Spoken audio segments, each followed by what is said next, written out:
السلام عليكم ورحمة الله وبركاته. يا رب تكونوا بخير وفي أحسن حال. إن شاء الله هنعمل مع بعض النهاردة الزيتون التفاحي المخلل. طريقته سهلة جدا وبسيطة وهيديكوا نتيجة جميلة جدا، وإن شاء الله هيعجبكم. ما تنسوش تشتركوا في القناة وتعملوا لي لايك، ويلا بينا نشوف الطريقة.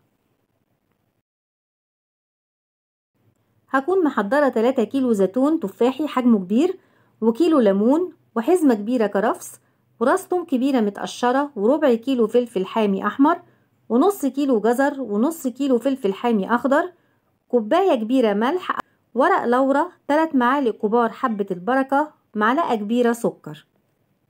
وهكون غاسلة كل الخضار اللي معايا وجاهز ان احنا نشتغل فيه. بالنسبة للفلفل الحامي، ممكن لو انت ما حبيتيش تستخدمي النص كيلو ممكن تحطي ربع كيلو فلفل حامي بس. بالنسبة لكل قرن همسكه واشيل العنق بتاعه وهخليه سليم زي ما هو، مش هشقه بالسكينة علشان المخلل ما يبقاش حامي معايا. وهعمل كل الفلفل الحامي بنفس الطريقة. بعد ما خلصت الفلفل الحامي نبتدي نجيب التوم. انا مقشرة راس توم كبيرة وهبتدي اشق كل فص بالشكل اللي انتوا شايفينه دوت، علشان ريحة التوم تطلع في المخلل. بيبقى كمان طعمه جميل جدا بعد التخليل. بعد كده هنبتدي نشتغل في الجزر ممكن تبشريه بالمبشرة وممكن تضربيه في الكبة. انا هبتدي اقطعه قطع صغيرة وهضربه في الكبة مع الفلفل الحامي الاحمر.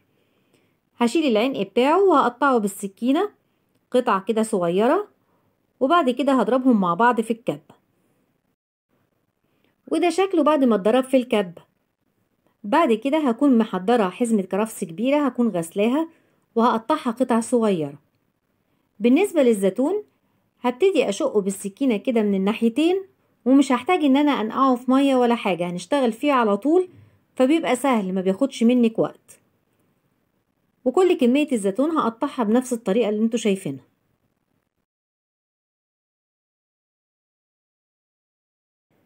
وكده خلاص خلصت كل كمية الزيتون، شقتها من الناحيتين.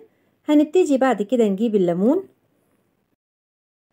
وبالنسبة لليمون ممكن تعصريه بالعصارة او تضربيه في الكبة، فانا هقطع كل واحدة 4/4 وهضربه في الكبة عشان بيبقى اسهل واسرع.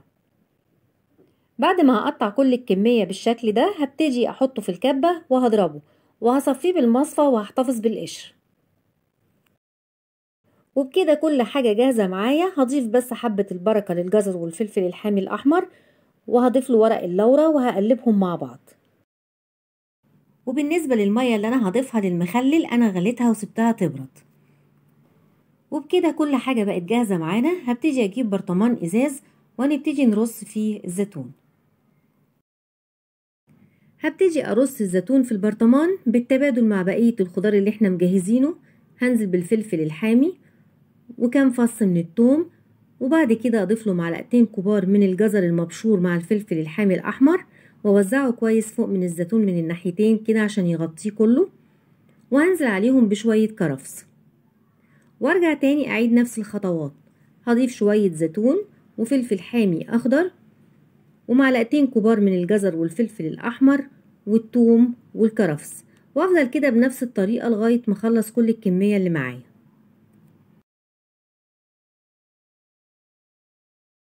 وبالنسبة للمية أنا غليتها وسبتها تبرد، وبعد كده هبتدي أضيف لها الملح والسكر وأقلبهم كويس وأتأكد إن الملح داب في قلب المية. بعد كده هبتدي أنزل عليهم بعصير الليمون وأقلبهم، وبقى كده جاهز معايا. وابتدي أقسم كمية السوائل اللي معايا على برطمانين، لأن أنا عاملة برطمانين زيتون. هنزل بنص الكمية هنا والنص التاني على البرطمان التاني. ولو احتاجتي انك انت تضيفي شوية مية ممكن تضيفي شوية مية، مفيش أي مشكلة. بعد كده بالنسبة لقشر الليمون، قشر الليمون هستخدمه ان انا احط طبقة فوق من الزيتون اغطيه كويس عشان احافظ على الزيتون. بعد كده هنزل عليه بشوية زيت لان انا مش عايزة اي هواء يدخل للزيتون، واغطيه كويس جدا باحكام. هحط كيس واقفل عليه الغطا. وبكده خلصنا تخليل الزيتون. اهم حاجة انك انت ما تفتحيش عليه الا بعد مرور شهر. بعد مرور شهر هتاكلي احلى زيتون في حياتك، وان شاء الله يعجبك. ما تنسوش تشتركوا في القناة وتعملوا لي لايك، واشوفكم على خير.